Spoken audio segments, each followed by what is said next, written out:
The Galaxy Z Flip 7 and Galaxy Z Fold 7 are Samsung's next major foldable range, and as usual, the internet is leaking information without warning. This time, third-party accessories are stoking the rumors. A new Leon X has given us a preview of a Galaxy Z Flip 7 cover case, and it essentially validates the long-running rumors. Samsung may fully embrace a Razr style with a bigger covered screen.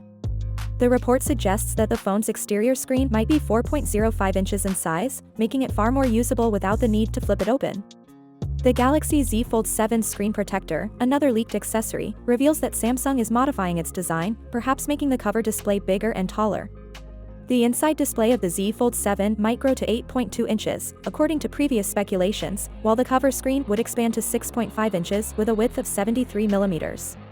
It seems like Samsung is adopting a pretty cautious strategy with the Galaxy Z Fold 7 and Galaxy Z Flip 7, which is very disheartening. If correct, this would make the phone feel more comfortable to use while folded, addressing one of the main concerns about the previous generation. While we're always excited about the newest foldables, sticking with 25-watt wire charging in 2025 feels like a huge missed opportunity.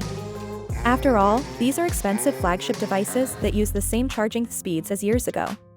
It's frustrating, especially when even some of Samsung's mid-range smartphones now support faster charging, but the Fold 7 and Flip 7 devices, which are marketed as cutting-edge innovations, are stuck in the past. To put things in perspective, other smartphone brands have been making huge strides in battery technology, with many flagships offering 6,580 or even 100-watt charging speeds.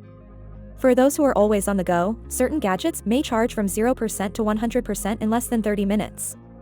In a world where speed and efficiency are more important than ever, why is Samsung lagging behind? Are they focusing on battery life, saving costs, or are they simply playing it safe? Compare that to Samsung's foldables, which will still take more than an hour to charge entirely.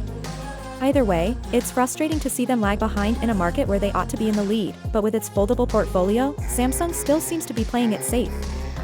Finally, what are your thoughts about it? So without being said, let me know your thought in the comment below, and if you are new here, please subscribe. Peace out.